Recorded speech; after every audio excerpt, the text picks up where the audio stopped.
Hi everybody and welcome back to my channel. This week I'm going to start giving tips on blending and choosing colors and how to create a three-dimensional figure with just blending your pencils and choosing the right colors. So I have a lot of tips for you. I chose the ribbon because usually the first thing people do are spheres, but they're not as much fun. I find ribbons much more fun and much easier to learn from. So let's get started. At the beginning, I had to know a little bit about color theory. Every art student has to take a color theory class. It's just part of the curriculum. And it helped me develop my sense of color and being able to see what new people can't see are color blends. They could see the color, but they can't see what the blend will be at the end. I have the ability to see what a color would turn into if I mixed another color into it, just in my mind. And Cream in My Coffee asked, is art nature or nurture? And I've still been thinking about that question since she asked it. And it's definitely a little bit of both. I had it in me and the ability in me, but it took a very long time to develop it into a skill that I can actually apply. It used to be that I had to pick, do my color blends on the side and make sure it worked out, and sometimes it didn't. And that's when I went back to my roots and started in with color theory again and the color wheel to see what combinations really do work in the end. Because some things just make mud, as probably everybody has discovered if they color. I'm choosing this picture for two different reasons. One, Christmas is coming, and we're going to all be doing our Christmas pictures some way or another. You get into the holiday spirit, and doing a good ribbon is, kind of essential for everything that has to do with Christmas. And it really will teach you, this little picture here will teach you a lot that you could bring into other pictures. And you'll see why in a minute. My color scheme, the way I picked it out, okay, I took several color reds that were very closely related to each other. Usually I try to skip by two because I have the ability, the skills to be able to color and do a good blend. But if you're starting out, try to pick the colors that are right next to each other. And for this, for those who don't, we've got Scarlet Lake, we have Crimson Lake, we have Crimson Red, and Process Red. Process Red being the lightest, and Crimson Lake being the darkest. That leaves these two pencils. I can basically cut one of these out of the equation. I'm always saying to choose, every object has 3 colors in it. Always. That's a rule. So here I have 2 that are very similar. For people who are more intermediate, get rid of one. It's fine. Your skills will be there. For those of you who are beginning, use both of them to doing a blend. The closer, at the beginning at least, the closer the colors, the better the blend for you on a picture. And then I'm going to choose, of course, my white. And this is another rule that I always go by. Indigo blue. Indigo blue, whenever I'm using red, is always, it's a given. So that's something you learn. Indigo blue goes with red when doing your darker colors. And I'm going to show you why just a tiny bit on the color wheel. I know that it bores a lot of people, so we're going to make this really quick and fast. Here you have the red, and I'm working within the red family. Here I have the blue. These colors will always blend together because they're next to each other on the wheel. You're not reaching across where it becomes a little bit more complicated, because sometimes when you reach across, that's when you get mud. These will never, blended together in the order that they're going, will never turn to mud. So your yellows will always mix with your orange and your red. Your red will mix with your purple and your blue, and so forth. This makes blue, green, and yellow going across will always look nice together. It's a given. I chose my indigo blue as being my shadow color because if you take the red and you take the blue, right in the middle is purple. So your blue is always going to have a form of, your purple will always have a form of blue, but it'll also be closely related to your red. And that's why it'll always work out. So this is a given. This pencil is really a pencil that I go to do many, many pictures. It's always like one of my shortest. This is a brand new pencil, but it's always one of my shortest pencils, my little nubbies. I have little nubby blue, indigo blues all over the place. So that's your color palette for this ribbon. Now you could do it in the blue family, you could do it in the yellow, it's whatever you want to do it in, but I'm just thinking Christmas and I'm doing red. Now what I did so that we can avoid doing this all day and all night, I did a picture. I did it on computer paper, so my blending is not as good. The tooth of the paper on computer paper is very unpredictable. So there were areas on here I could put 2 layers on and that's it. It would not take another layer. And there was some areas on here that would take 6, 7, 8. And I just didn't know where those areas were because you can't see the tooth. So computer paper is usually just what I scratch on. I don't usually draw on it as far as if I was ever going to keep a picture. I kind of like this, and I wish I could have developed it more. I lost the tooth down here to be able to do anything more. Up here, it took so much more layers. You could see it's much more color saturated. But down here, it hardly took anything from me. So it's just what it is. It's computer paper. Now, I'm going to deconstruct this in a way that you're going to always remember your shadows. So let's start.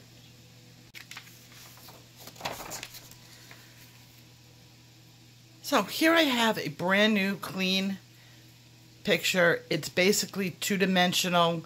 The perspective on it is okay because they did the sketching for us. So it's easy to tell what's going to go in front of things and what's going to go in back of things. And this is going to be very important to create some other illusions that I'm going to show you this week in another video. This, right now, we're going to deconstruct. And I'm going to deconstruct it using my middle range pencil. Because, remember, I told you, you never go in with your darkest pencil. My darkest pencil is going to be the indigo blue, so I'm not going to start with the indigo blue. So I have my mid-range pencil, and this is crimson red. All the areas that I know that my light source, which I'm going to have, is being up here, okay? All of my shadows are going to reflect the light coming in from that direction. But there are some givens that never change, and I'll show you where they are. And this is the key to being able to rough out a picture. See these points, and I've mentioned them in the past. Whenever you have a point like this, it's the area where 2 areas are going to converge very closely. It's always going to be darker. So you know your darker areas are going to be in where those areas are. So here we have some points. I'm not going to develop this picture completely because I did the other one as an example, but you'll be able to get the idea by the time I'm done and just keep developing the picture. in here is, in the crevices in here, I know this is going to be darker. How dark will be determined later on, but I know it's going to be darker.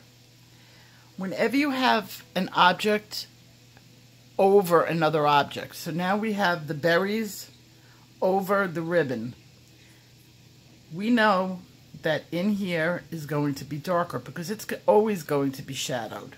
So I'm going to put in my darks over here.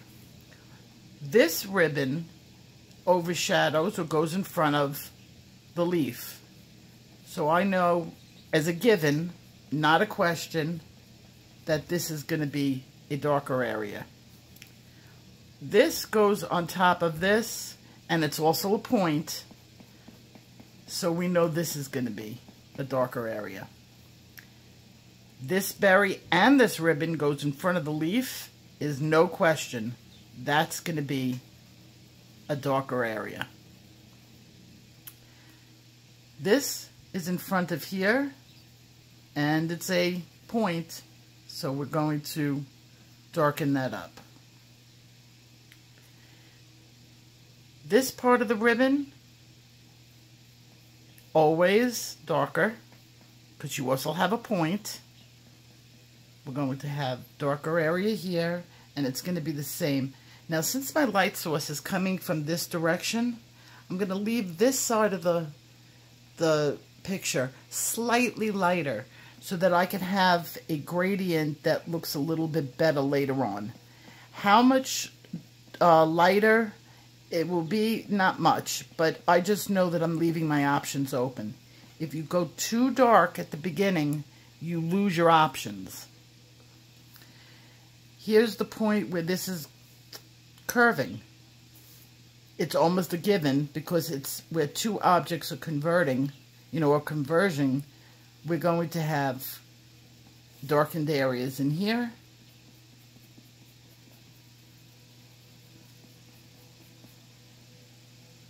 This will be all dark. Now I'm going to get to the areas that are going to curve. Whenever you have an object that curves in any direction, which is most objects in life are not flat and sharp. They don't have a sharp edge. They have a curved edge. My edges are always going to be a little bit darker so that I can give it a rounded look. And of course I'm going very fast. I'm not paying attention to my pencil strokes. And this is going to all darken up. This is going to go this way because it's a nice rounded ribbon. So you know all under here is going to be darker. Don't make it too dark because this value has to be darker than this value. So start lightening up on your strokes and your pencil hand when you're doing your curves. Now this is always a given. Of course, this is going around the ribbon. This is going to be darker. So you're going to have a nice highlight going on in here.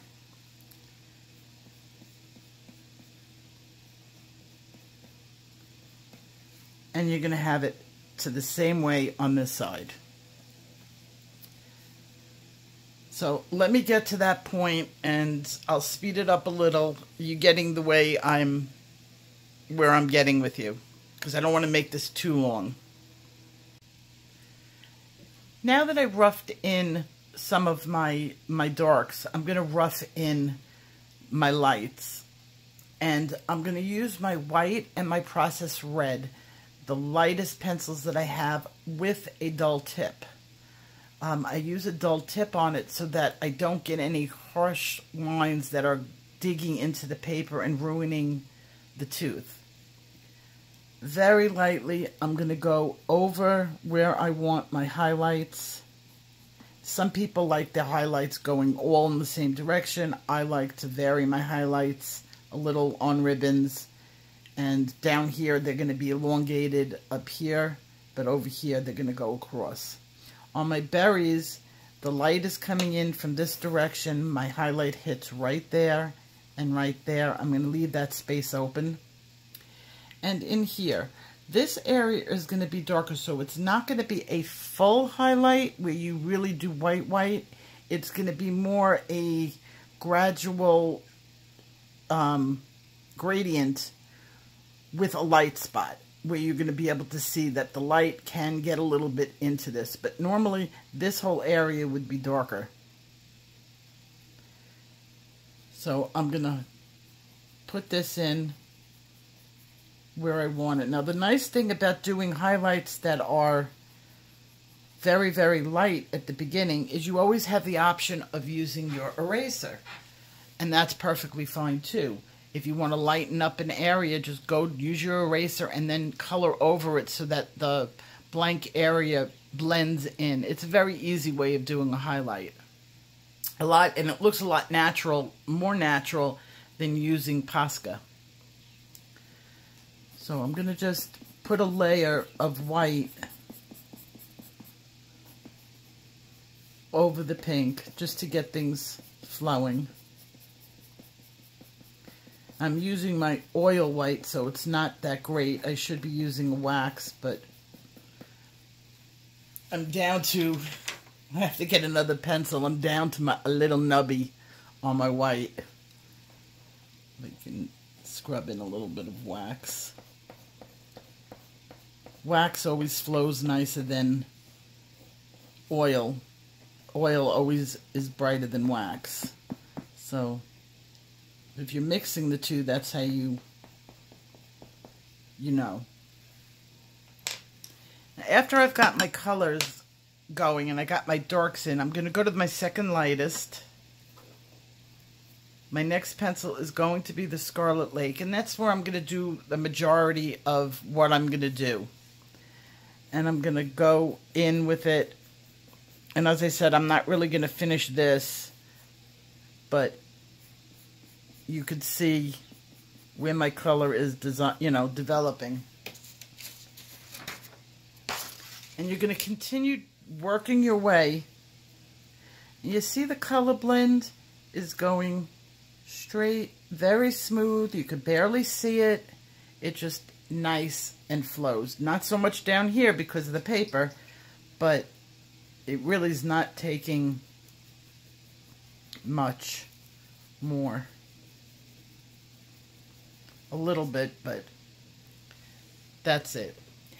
Let's start getting in. Say I get this whole picture done. I like it. I went through my color gradients on it. I'm going to go in with my blue at the very end. And that's where I'm going to shadow everything that shadows. And what's lovely about the indigo blue is that it's going to mix perfectly with the red. Now, since the light is coming in over here, I'm not going to put such a shadow over here because I'm having the light strike it. The shadow is going to be on the other side where it casts off from that. And it really helps if you start paying attention and just peeking at shadows or looking at shadows. We're so used to seeing them, we don't see them. But look at the direction of where your light sources are in your home, from your lamps or whatever, and what gets shadowed. And that really helps a lot also. I'm going to get my sides. I don't want to darken it up too much because I'm kind of where I want to be as far as my darks. And for those of you that like that bright shadow or highlight, you can go in, of course right now I can't find it. 1 minute, let me find my eraser. Okay, so at the very end, you want to brighten up your highlights. You're going to touch your paper very lightly with your eraser. Very lightly. Touch and release, touch and release. You can always do more, so less is always better.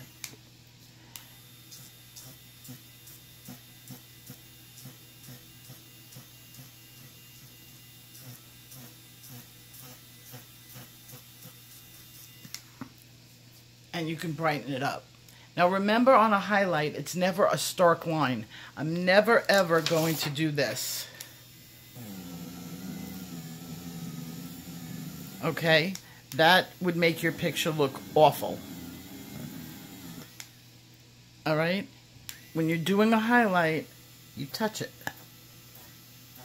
Work side by side and just touch the area. And if you have to go over it again in the areas that you miss, like say I was doing it over here, you could see it more with the light.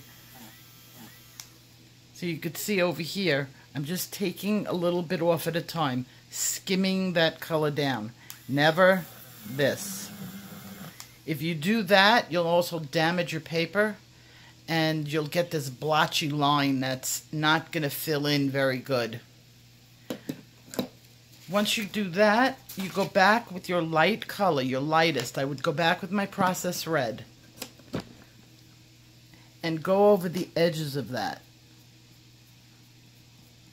so that you get a smooth blending of it into your other colors. Very, very light touch. Less is always more. Have patience with it. And of course I don't have much I want to fill in on this.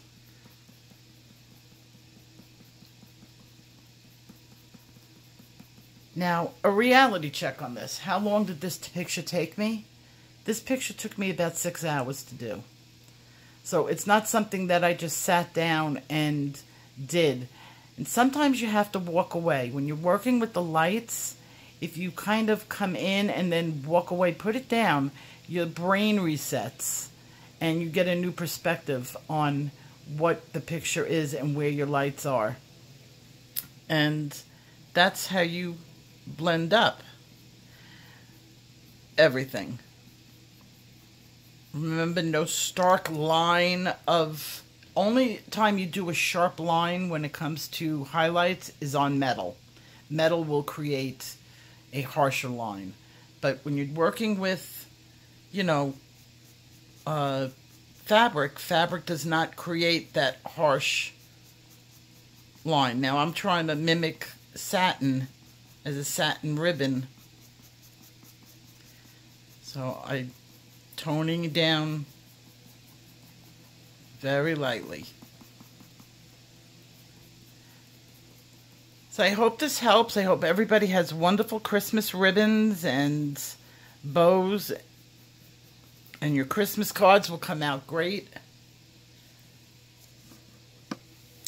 And I will see you in my next video, where we're going to take this a little bit further and we're going to start adding texture to your fabrics.